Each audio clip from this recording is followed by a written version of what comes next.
Great. Well, thank you everyone for joining us. My name is Greg Sixt from the MIT Abdul Latif Jameel Water and Food Systems Lab, and where I lead the Food and Climate Systems Transformation Alliance, or the FACT Alliance, a global research network focused on applied practical research to support food systems transitions.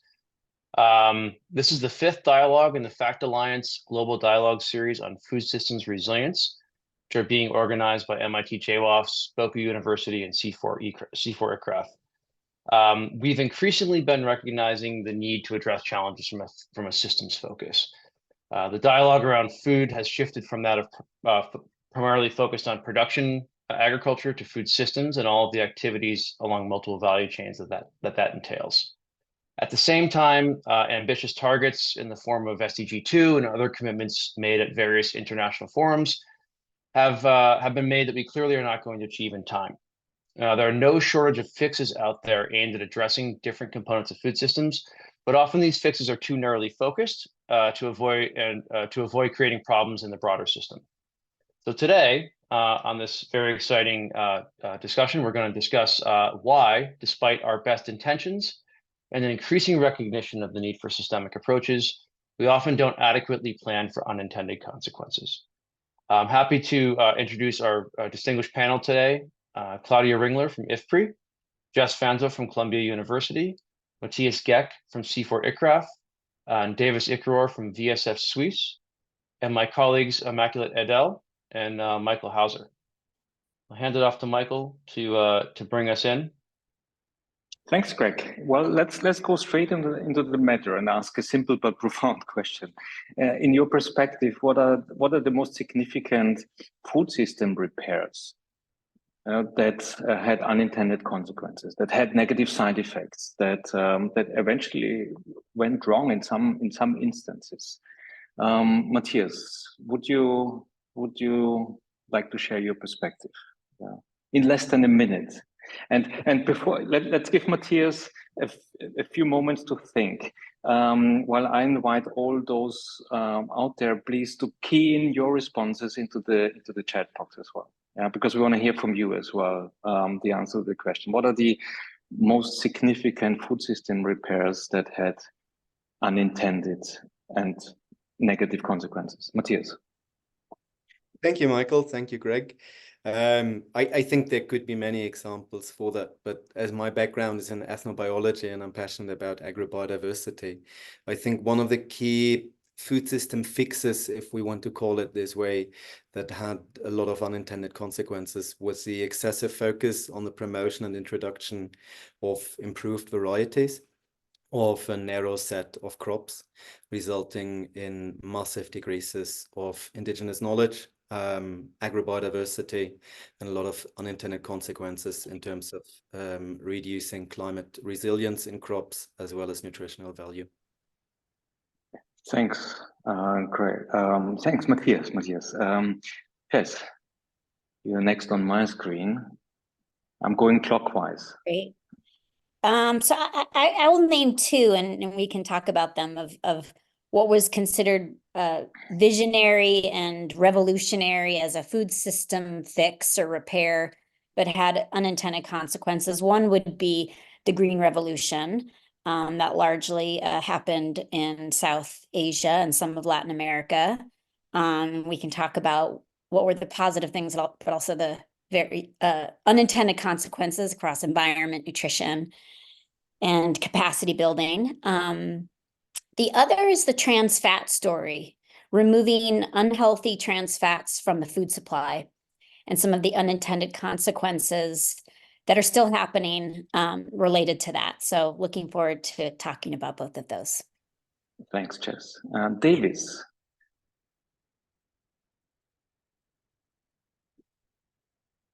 Thank you, Michael. I have a number of examples, but I'll share one.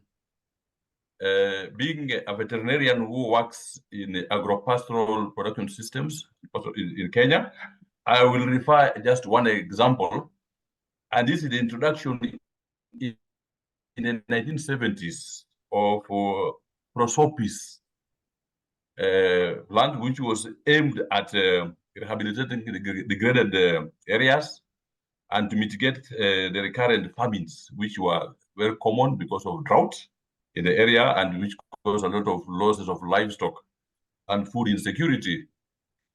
Yeah, this plant really did very well and expanded in the arid and semi-arid lands, which means, of course, it was very good. The objectives was in terms of greening, improve the forest cover, but it had unintended consequences because it had the capacity to suppress the growth of local trees and grasses. So that's what I would say. There were unintended consequences. Thank you very much. Thanks, Davis. Claudia? Yeah, also thanks. I think we heard a lot of great examples already. So on Jess's fix of the Green Revolution, that obviously had lots of important positive outcomes and impacts.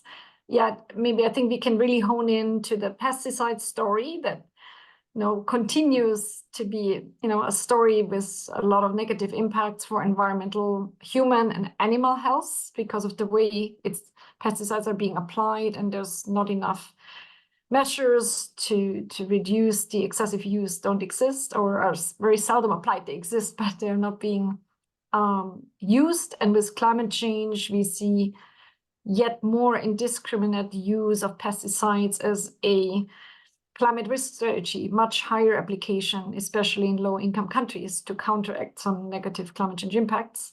And then also, I like the idea of looking at fixes that failed across the entire value chain. And again, on the other end, on the nutrition end, I think another important fix, that hasn't been fixed, so to say, is the continued provision of infant milk formula in low-income countries where the water quality is so bad that these infants don't survive. That's really a fix that should be fixed or could be fixed yet better. Thanks. Right, so we have biodiversity, local knowledge, loss of local knowledge. We have the trans fat story. We have the Green Revolution or aspects of those prosopis that Davis mentioned, pesticides, and the milk formula. Let's pick the latest one. I mean, the milk story, the instant milk story, is one that is how many decades old? 40 years, 50 years. What is actually driving, these persistence or the acceptance of these unintended consequences? Claudia, I mean, you brought this story up. What's your view on it? So, I mean, I think there was certainly at the beginning probably a lack of understanding of the poor water quality, or lack of accessible clean water in low-income countries. So I don't think there were bad intentions out there when these infant milk formula boxes showed up everywhere. So yeah, there was certainly no intention to kill off babies. So, but what happened is the mothers bought the milk powder and mixed it with bad quality water, and it led to, I think, an estimated close to 11 million deaths that were avoidable. Calculated, and could be more. So yeah, I think it wasn't basically lack of understanding of the water quality situation in low-income countries. I think was a key factor, and then obviously profit. These things sell easily. They store the milk powder stores easily. It's much easier to ship around, and this idea, the system seemed to work well in high-income countries. It allowed, mothers, for example, to go back to work quickly. I mean, there's quite a few benefits if it were to work. Of course, there's lots of other negative outcomes as well. But yeah, I think unintended was an unintended consequence. And the real sad part is that once, consequences started to appear, there was no immediate action. And I think that's there was no immediate action to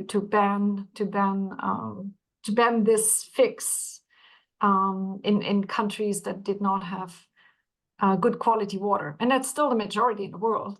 And again, with climate change and depletion of water resources, including for agricultural production, this challenge hasn't gone away at all. So there is still millions of people who do not have access to water of sufficient quality at close to their homestead that would make the use of this kind of infant milk powder an acceptable or beneficial practice.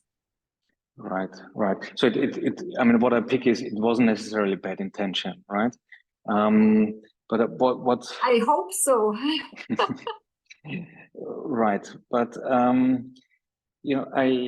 I want to take this question a bit further. And Davis, you mentioned prosopis, an invasive species. How did that come about? And then I'll move on with Jess and Matthias. Are there similar forces at play in your cases with regard to the unintended consequences? Was it just bad luck? Or did we overlook the complexity of the systems we are dealing with? Or what was it? Davis. Thank you, Michael. Yes, this plant was introduced because of drought in Kenya, actually in the midst of the country of Africa in the 70s, because it can grow very well in dry conditions, because of its capacity to access water from very deep, and then it grows where many other plants will not grow. But I think that the intentions were good, because it was the idea of greening these lands and repairing the degradation. So the intentions were quite okay. However, I think there were certain elements that were not considered. Where this plant originated from, for literature says maybe southern USA or Australia, is a different kind of management system for livestock, as opposed to in the pastoral area where livestock are mobile. And actually, what spreads the plant is the livestock. When they feed on the pod, it's actually very sweet for them. They do not digest the seed. So as this livestock move, then they are spreading it. So I think the issue of the management system was not considered. I think that's what I would say. That was the problem. Thank you. So a similar phenomenon as we've just heard from Claudia, with the milk powder. It worked well in some countries. It didn't work out well in others because the context is different. Same with prosopis apparently, or similar. Jess, the trans fat story, just bad luck? Well, it's such a great story of how really strong science and very definitive science can influence policy, and starting at the city level to the global level. So trans fats are partially hydrogenated vegetable oils. The science was quite clear that they were quite detrimental to health and high risk factors for non-communicable diseases, particularly cardiovascular disease. And they were everywhere in the food supply, because these trans fats, which they took basically liquid oil and added hydrogen to them and made them solid at room temperature. And it allowed for the processed food revolution to happen, where many of these foods, whether it's cookies or chips, were able to stay on shelves for a long time. That and the oil was an important piece of that solid oil. But through a long evidence-based gathering and really solid, strong evidence, very similar to the evidence around cigarette smoking and its detriments to health, very quickly policy was able to shift, and scientists' engagement with policymakers. It started in New York City with the banning of trans fats in fast food restaurants. It then went to the US level, where they wanted to ban trans fats. Now WHO had a goal to eliminate trans fats by 2023. That didn't happen around the world. So that's a success, incredible success. The problem is that what what would industry replace that trans fat with? And a similar oil, not optimal for human health, not great for the environment, particularly, I mean, maybe Matthias will resonate with this, not great for biodiversity, is much of the trans fat was replaced with palm oil. So it's a story of incredible science impacting policy to remove a harmful ingredient from foods, but the substitution wasn't optimal. So it was a bit of a follow. It was important technically, but the technical limitations to be able to keep the demand of processed foods in play resulted in the substitution of palm oil. And I think many of you know palm oil decimates biodiversity in certain parts of the world. It's a monocrop, and there's a lot of livelihood issues associated with palm oil. So while yeah, it's an important story about following through on policies all the way to the end, not just the removal of things, but what's the replacement piece of that. So that's the story. Yeah. In a systems language, we call it shifting the burden. Yeah, from one hotspot to a new hotspot. Yeah. Matthias, before I ask Greg to come in, you spoke about the degradation of biodiversity in connection with local knowledge, right? Bad intention, bad luck, a calculated negative impact. Is it something we have to live with? Or what's your take on it? Yeah, thanks. I think in some cases there may be bad intentions behind it as well. Not bad intentions per se, but vested interests that took negative consequences into account. But above all, I think in the vast majority of cases, I would resonate with what Claudia and Davis were saying. It's not bad intentions.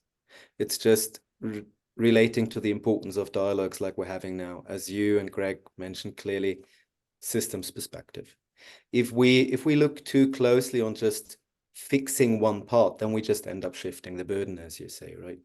Whereas if before we do something, we really look at the entire system and not just at little aspects like productivity, for instance, but all of the dimensions that a multifunctional agricultural and food system impacts with and is impacted by, and we engage with diverse stakeholders to get their perspectives on board, then we're much less likely to cause negative consequences. And I think this is a case for pretty much all of these examples. Right. Thanks, Matthias. Greg, this must sound like what's the right word? Honey on the ears. No, that's the wrong one. No? But yeah. You're directing the factor lines, and that's all about convergence, right? Bringing different perspectives together. What do you make out of this first round? Well, I mean, it's what Matthias just said resonates incredibly, and I think that I'd like to come back to kind of some of the how a little bit later, because we always like to try to close with some more solutions-oriented things.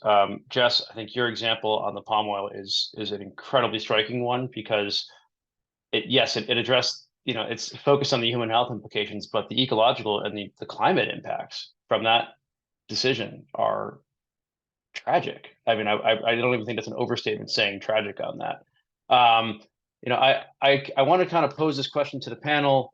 It's kind of a yes or no, but there's a bit of follow-up in it, which is, do you all have a good amount of experience in different areas of the space.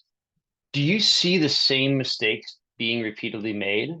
Are we basically just repeating, are we just doing it over and over again? And if so, what are they, and why do you think that is? And if not, are mistakes evolving, and are they evolving in a positive way? So I see a couple of people nodding. So anyone want to take that? Jess, you just unmuted, so we'll go with you first. Yeah, I mean, I can start us off, and yeah, it still happens. People are always kind of looking for the silver bullets, and I think it's sort of human nature to do that, because if you look at the whole food system transformation, dialogue that's happening post UN Food Systems Summit. And this idea that we need to take a whole food systems approach. This is incredibly complicated. It's complicated because the food system is made up of so many actors and so many components. It's very dynamic. It's not static. And it's hard to forecast unintended consequences. So I think by nature, people want to simplify it. Like they want to see where their place is in the food system. You know, someone will say, you know, I work on ag production of maize. Where do I fit in this whole food systems approach that everyone's talking about? So, I mean, a perfect example is in the Eat Lancet commission that I was a part of. One of the interesting pieces of the paper and the modeling was that you need to do a bunch of things to stay below 1.5 and ensure that food systems do all the things we want them to do, produce better diets, environmental sustainability, livelihoods.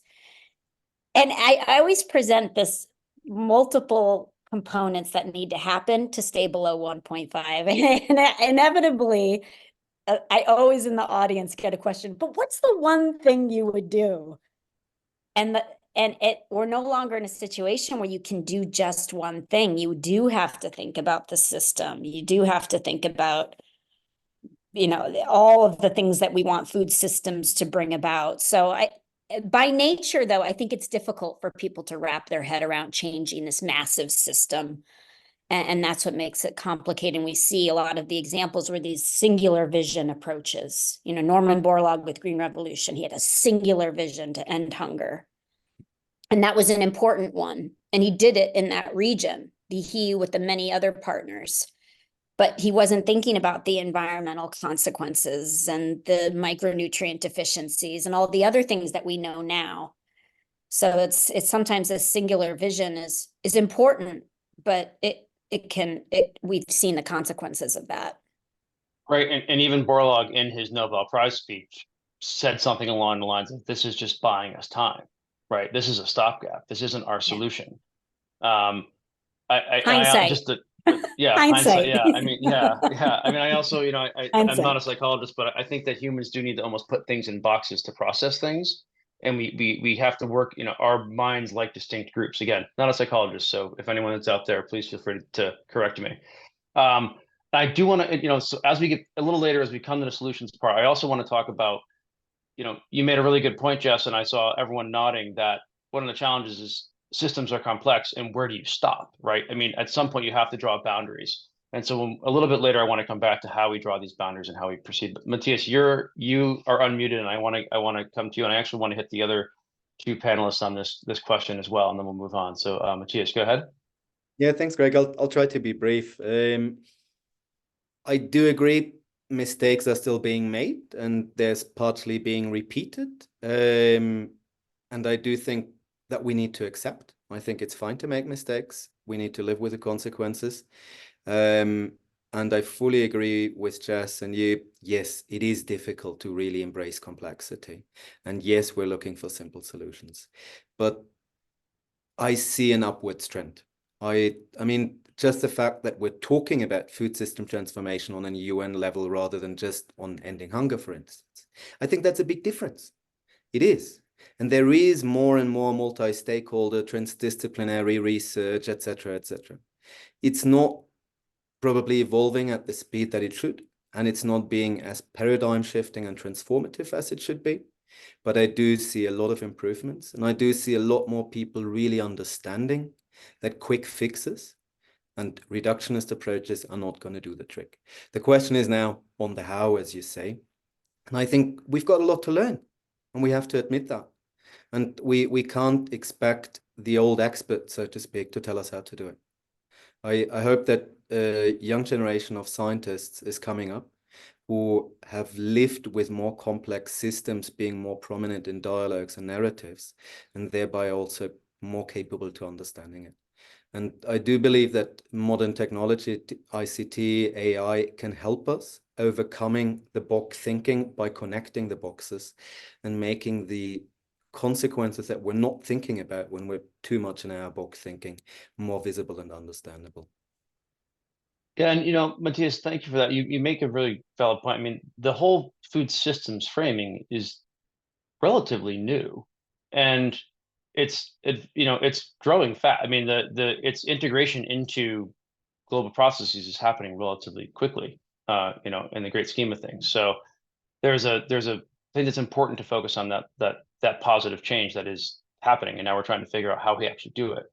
Claudia and Davis, do you want to respond to this question, or Claudia, go ahead. Yeah, maybe. Oh, do you want to go ahead, Davis? Or no, it's okay. okay. No, it's okay. You can go on. Yeah, so I mean, I guess maybe one thing just to add is, a lot of policies continue to be reinvented. For example, subsidies, right? Fertilizer subsidies, they're just for urea. We know it's unbalanced fertilizer use. We know poor farmers don't get access, women farmers don't get access. So why are we continue to do that? And we know, and where does the money go? I mean, we have done enough research to know why we shouldn't do it. We continue to do it. Why? Because it's easy. It does generate results. You will get in the following year more crop. Some people will get more. It's faster than investment in agricultural research. It's gone right after the fertilizer is gone, and it goes in many bad places as well. So yeah, it just it's done again and again. And then right now, I think we're in a bit of we are in a crisis. I mean, we still have high food inflation. We have growing number of undernourished population. We have much more conflict and climate change and food inflation. They're all coming together, and unfortunately, so people are looking for these quick fixes, and the quick fixes, usually the quicker the worse. There could be some quick positive outcomes, but it doesn't make sense from a food systems perspective, because then we don't use resources to deal with the underlying challenges, and we are not investing in innovation.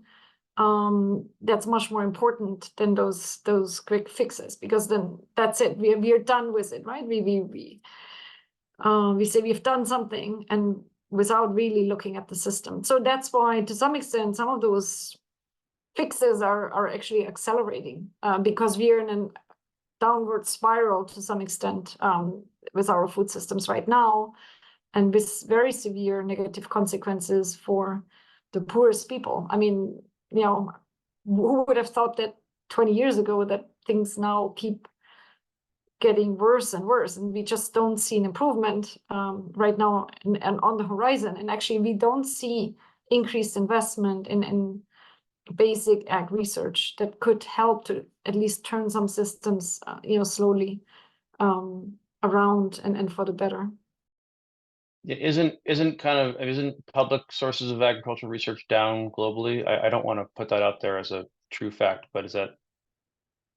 I mean, the countries that need it most, African countries, for example, their ag research investments. I mean, no one is investing money in collecting the data. That's one thing also. But I think the best data collection ended 2016 or so, goes back to that. And yeah, it has been negative growth in investment in ag research by the poorest countries. And obviously, a lot of those consequences are to be felt long into the future. Many other countries have also reduced investment in ag research. There's still a couple good ones, China, Brazil, India to some extent. But the countries that should invest are obviously absolutely not investing. And global investment is also, given inflation and everything, investment in public ag research is doing horrendously bad. And those consequences will, they're felt today, but will be felt even more so in the future. Thanks for clarifying that too.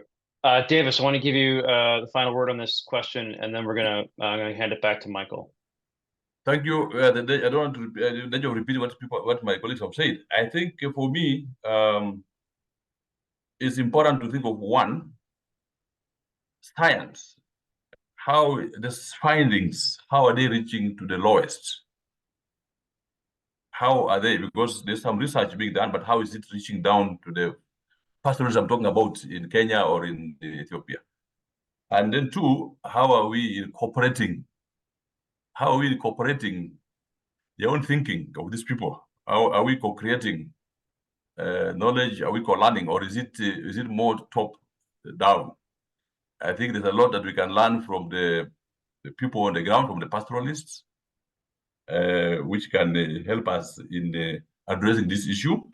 And then two, I think the element of, I think it was mentioned, multi-stakeholder. I think the issue of having a multi-sectoral, multi-stakeholder approach to issues is very important. And then in our countries, how does science influence policy and practice? How is it doing it? I think those could be some of the issues that or gaps that would exist. Thank you very much. Thank you. Yeah, that disconnect between, stakeholders and science and that how the science gets to the people who need to use it is an important one too. Yes. Michael, I'm going to hand it back to you to take over for a bit and bring us into the next section. Right. Well, before we do that, let's see what Immaculate has to share. Immaculate, are you there? Can you read for us, please, a few of the statements and questions that we may have gotten? Yes, Michael. Thank you so much, Michael and Greg, and to everyone. Very interesting conversations. I do have one question that seems complex, but I'd just like to post it just to hear views. Do we know what would have happened if those interventions were not there a few years back?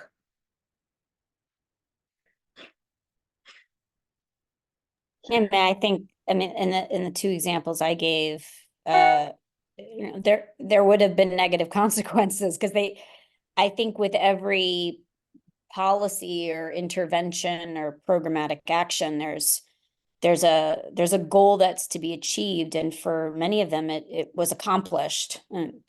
And we haven't seen a massive famine post Green Revolution, except for in Ethiopia, really, where we're talking about hundreds of thousands of people dying. That a lot of that work has been done by Alex DeWall, but and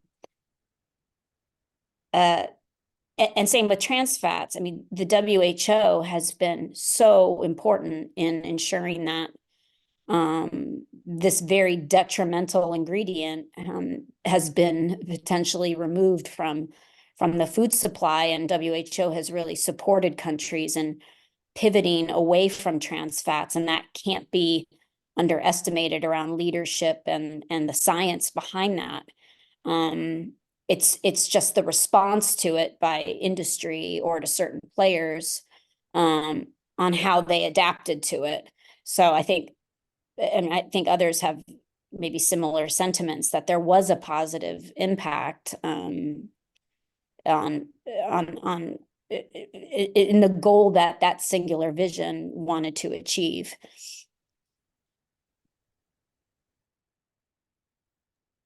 Immaculate. Thank you. The second question that I have here is, when having to consider all possible consequences before acting, are we not losing a lot of time in fixing things? What level of evidence then is good enough? Maybe I can just quickly come in. It's one of those, it's a very generic statement, and we would have to really apply it to every single case. And obviously in some, this infant milk powder, I mean, obviously it was simply wrong. There wasn't even, that fix wasn't really needed. I think it was thought that it should work. You can't just apply all technologies and all kinds of food choices everywhere. I mean, you have to look at the local context. So that was basically a mistake, and there was, lack of thought, and then also lack of action once negative impacts occurred. Other things, I mean, the famine situation, I think also, as Jess said, famine, you have to do quick action. So food aid, obviously, is a very quick action, not very sustainable. And so the green revolution, where you're like, okay, let's just grow as many staple cereals as possible, increase those yields. That was also not such a quick fix, but a relatively quick fix. Yes, so as Jess also said, we know it had positive impacts in terms of reducing food insecurity, traumatic, and growing incomes of poor people. So that certainly happened. There's no doubt there. But then from the beginning, one could have introduced a broader set of methodologies, for example, pushing integrated pest management from the beginning rather than say, oh, we have pesticides and we'll take care of the problem, or pushing more advanced irrigation management practices rather than just say, irrigation. So there was very little distinction and very little assessment. I think also, as Matthias wrote somewhere, assessment, intersectoral impact, systems thinking. Systems thinking takes a little bit more time, but the benefits, almost always outweigh the costs. And I don't think it takes that long either. So yeah, really much more could be done. And maybe also just another example is obviously the biofuel development, right? That was certainly a single sector thinking, oh, we need energy security, so let's just grow biofuels. And that came definitely from ministries of energy, not from ministries of agriculture. Even the energy departments were funding the research often for biofuel crops, which to me was incredible. Just the additional systems that they built up that already existed. But fine. And that was extremely short-term thinking of what that will do. And obviously a lot of, the biofuel investment has been, disproven even for climate mitigation. A little bit on the energy security side, but that's about it. But the negative consequences for biodiversity, food security, etc. Those were really not considered at the beginning, and that's a relatively recent policy, or most of those biofuel policies, which just tells us we really haven't learned very much. Thank you so much, Claudia and everyone. Over to you, Michael. Thanks. I want to pick on what Claudia just said in her last statement. We haven't learned, how did you say? We haven't learned much, or we haven't learned fast enough. I would like to take us into a more solution-oriented perspective and ask now, how do we learn better and faster and more impactful? Jess, are we doing well in terms of university curricula? Davis, what about the extension workers and the farmers, the vocational training? Matthias, you're working with CIFOR-ICRAF. Are we asking the right research questions to actually manage that complexity that food systems present to us? Where are we here? And what do we have to do in order to improve? Matthias, do you want to start? Sure. I think once again, there's no silver bullet and no quick fix. But the way you addressed each of us made me think that this is part of the problem. We continue to think that as individuals or as single institutions, we can find the answer. And I do think we need a lot more, what is SDG 17, partnership for the goals. We need to work together. We need to work on eye level with different stakeholders from different parts of the world. Otherwise, we're not going to get systemic solutions that work in a fair and equitable manner to different interest groups. And I do think related to Kai's comment, we shouldn't overdo it in terms of thinking through every possibility. We do need to action sometimes, but we do need to invest a bit more time in engaging with diverse stakeholders before doing anything, whether that's research, a policy, an investment, releasing a new technology. Assessing a bit more from a system perspective is certainly worth it. We cannot wait 200 years until we know every potential consequence of everything that we do. But I think it's when we weigh cost benefits, we're better off investing a bit more time in the planning and assessment and modeling ex ante. And I think it's very important that also we evaluate as we go along from a system perspective, thinking about all possible intended and unintended positive and negative consequences, and make adjustments along the way. And don't just get trapped in path dependency and say, okay, we've started on this path, we need to follow it, but really be brave and stop something when we see, no, we may be ending up doing more harm than we intended to do. Right. Yeah. Well, Can I just say one thing on building, Matthias, what you just said about kind of that iterative approach and adaptability? I think that comes back to an earlier thing that an earlier topic that came up, which is, not repeating the same, not getting kind of locked in.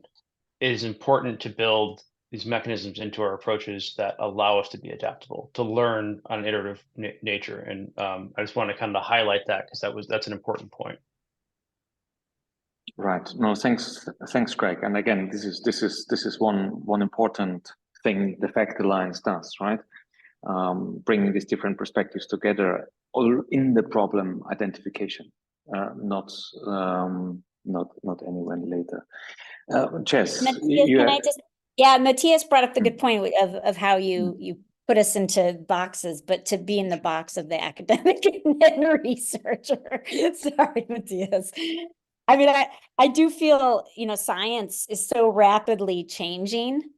I mean, the whole machine learning and AI it's getting to a point where I think we have a lot of knowledge on how to ensure that food systems are delivering on the things we want them to do. I mean, some of it gets down to politics and politicking, and I know Michelle's on, hopefully she'll like that answer. A lot of it is around the policies and the politics of how we navigate this. But science is so rapidly changing, it's getting hard to keep up. But also at the same time, science is becoming more inclusive. We're seeing lots of different kinds of science come to be mainstreamed, whether it's indigenous and local knowledge and co-creation of data and science. But I just want to say, just 3 things. Students sitting in Kenya, as Davis knows, and in New York, they're really not satisfied with our current views and assessments of food systems and climate change. So I think there's a real need, and I think the younger people are pushing science and evidence and how we view policy and policymakers in new directions. So I think when we think about the academic side and the youth that very much are involved in academics, I think that's an important point to listen to what the younger people are really wanting from science and research and what that means for food systems. We have this incredible thing that happened to all of us that I don't think we in the science and research community have done enough to fully understand, and it's COVID. I mean, IFPRI, where Claudia sits, has done a lot of work on the impacts of COVID on food supplies, but I still feel we don't have enough of really what happened there from a systems perspective of a shock hitting another system, the health system, and having implications on every other system. And then the last thing, we work on something called the Food Systems Countdown Initiative, and we published a paper. And part of that paper, of course, was that there's massive data gaps. It is very hard to measure and monitor food systems when they are so dynamic and changing and being constantly hit by shocks, whether it's extreme events or political management of those food systems. We're not able to capture that. And that's what makes it really hard to then in real time understand potential consequences and pivot and act in a different way.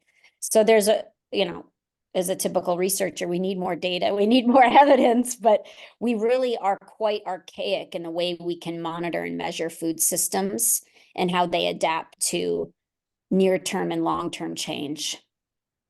Claudia, you want? Claudia, go ahead, and then I'll moderate back to Greg. Yeah. Yeah, just also, I mean, exactly agreeing with Jess and all the other panelists, you know. So one thing we do, and which you can maybe also see my background, it's called Nexus Gains. So we believe we can gain by connecting things, which is using a systems approach. And yes, you know, for scientists, we can do it. We look at these, you know, we have an energy intervention. What does it do to food, to water, to ecosystem health? Solar, you know, solar sounds very good for mitigation, but it depletes groundwater faster. And, you know, that's not really, you know, promote. I mean, that piece of information gets often missed. So we can do it from a science perspective, but then getting decision makers, you know, interested, and they tend to have their, you know, single sector agenda. I remember working once with the Yellow River Basin Conservancy, and we wanted to do something, I think, on poverty, and they just said, you know, it's not our mandate. Poverty reduction, it's just not our mandate, so we can't help you with that. But clearly the way they manage water affects poverty. So it's, yeah, we have to get policymakers, decision makers, and also, I guess, on the ground, you know, there's a lot of multi-stakeholder partnerships. There's a lot of things happening, but also to get more flexibility in the decision-making space, to really be open to listen to actors from other communities and other sectors. I think this is really the way forward to get us a little bit out of this mess.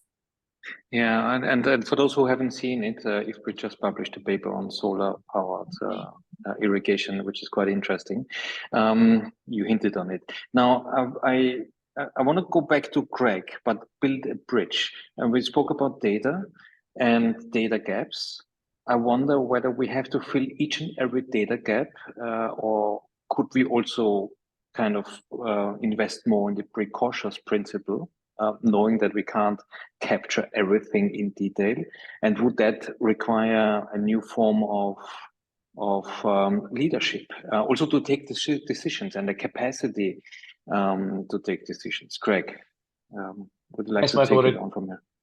What a great lead in. So that is very relevant to what we're trying to do with the FACT Alliance. And you know, we've proposed a framework that we published, I guess 2022 now, that we're we're actually implementing now in East Africa. But you know, to the panel, I kind of want to get a sense from you what your thoughts are and kind of what approaches do we need, what approaches are out there that help us, you know, identify the right questions, identify the right stakeholders / partners for a given challenge, address this challenge of you know, what evidence is good enough to make a decision? Like, what evidence do we need? So I just kind of want to open this up for kind of what approaches should we be looking at? Can we use that could address some of these challenges, some of the questions we got in Q&A, maybe that support intermediaries or coordinating bodies that kind of cross these boundaries that you know, help work across this. So kind of packed a lot into this question. But you know, what approaches do you see or do you think are needed for these kinds of systems approaches? Claudia. Just to start us, I mean, again, you know, because in CGR and with everything we do, I mean, we keep trying to say, you know, there's no panacea, as Jess said, and every method has its role, almost every method and almost every practice. And we continue to see this almost religious schools, you know, like if you're focused on agroecology, you absolutely can't tolerate gene editing, you know, why not? Those two things could go beautifully together, and they're probably much stronger if they work together.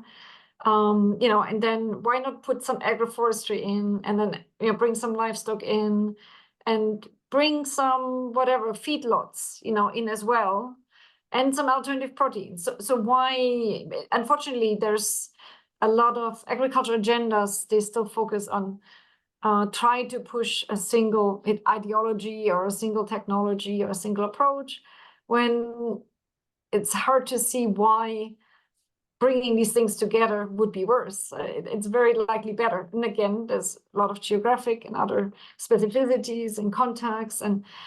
But yeah, that to me, if we could overcome that a little bit, I mean, it hasn't become any better. I think it has become more extreme. Then there's the slow food and the no input agriculture.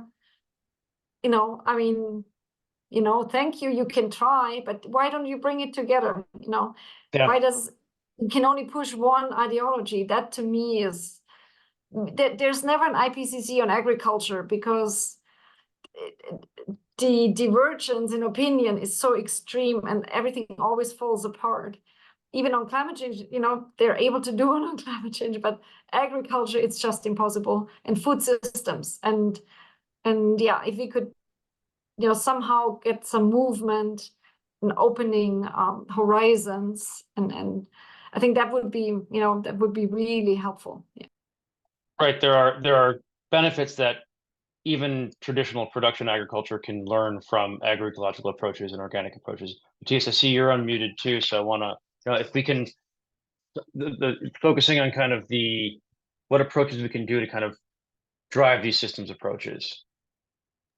Yeah, thanks a lot. As coordinator of the Agroecology Transformative Partnership Platform, I feel nicely prompted by Claudia. And actually, I would tend to fully agree with you, Claudia. I think we need to overcome dogmatism and ideologies. We need to work towards solutions, and we need to be open to different approaches doing their part to it. In my view, that is what agroecology is. It is not against GMOs. It is not fully against synthetic pesticides and mineral fertilizers. But I do agree that a lot of people in the agroecology community take it as a church of agroecology being against something else. And I don't think we should be against anything. We should be open for any kind of solution. And the reason why I like agroecology is for two things. One, it embraces this system perspective and the importance to address cultural, social, economic, environmental, agronomic aspects simultaneously. And the other part is because it's defined as a transdisciplinary science. And I think transdisciplinarity is really key in this.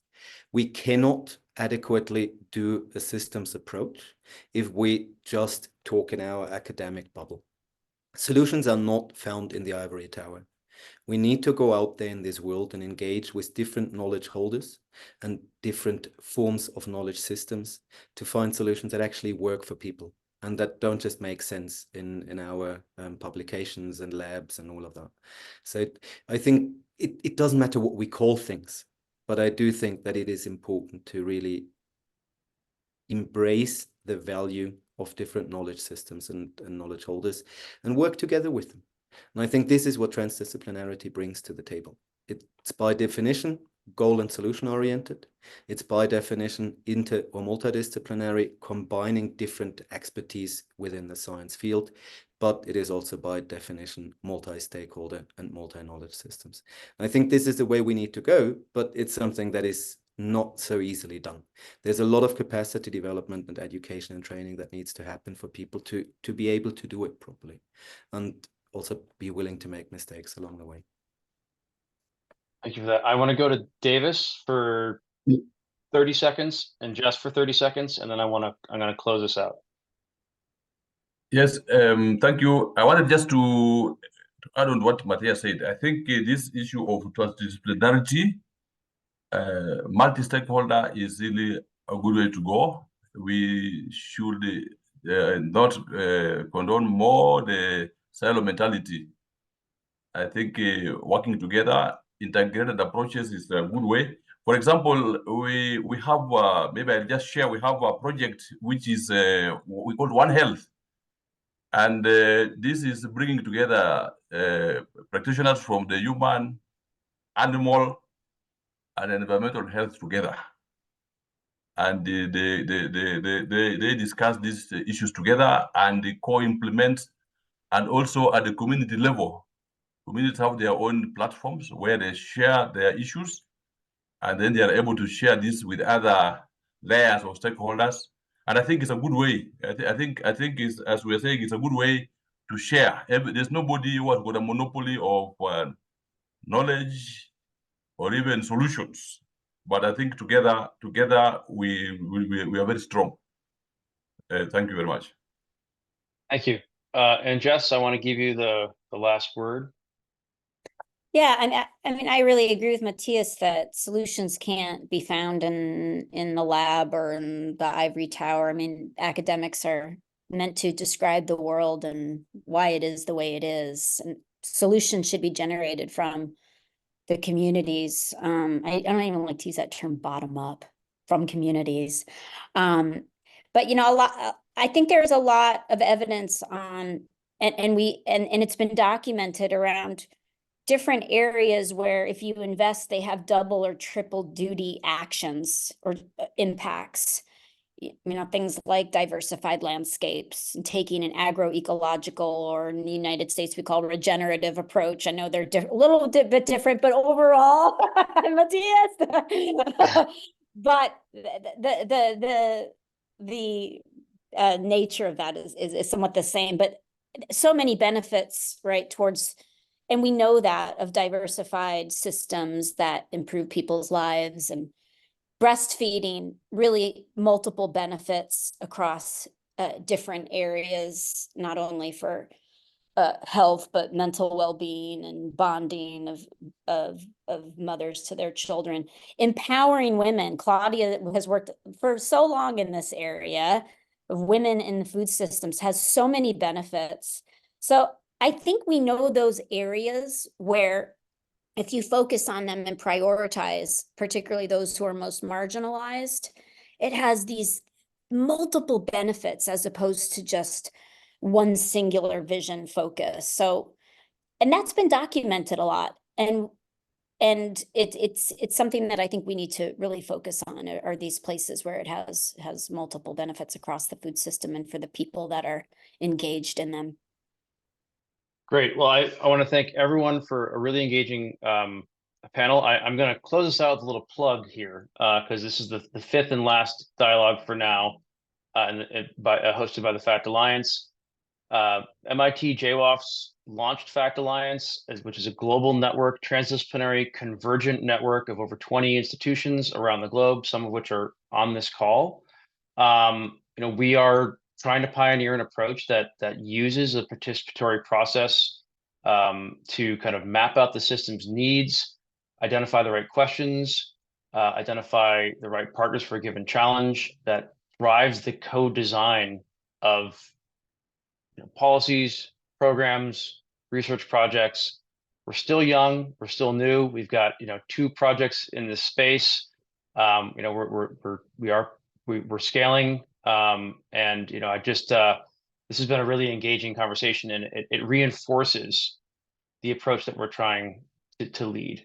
And so I want to thank you all on this. I was going to ask this question, but I can't because we're out of time. So I want to leave this question to everyone. I want us to leave this thinking about, we've talked a lot about what needs to change, and leadership and transdisciplinarity.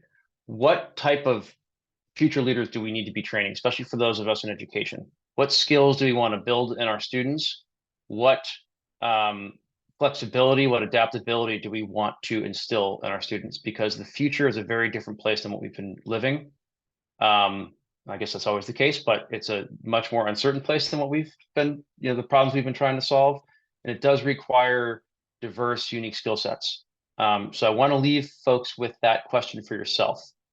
Thank you again. Thank you for everyone on this panel. Thank you, Michael and Immaculate, for being the team that we've hosted these. We plan on doing more of these, and hopefully some of our other FACT members we'll also host some dialogues. We'll be talking about that in our network in the coming months. So stay tuned. Please feel free to reach out if you have any questions or want to explore ways to collaborate. And thank you. Bye-bye. Bye, everyone. Thank you. Bye-bye.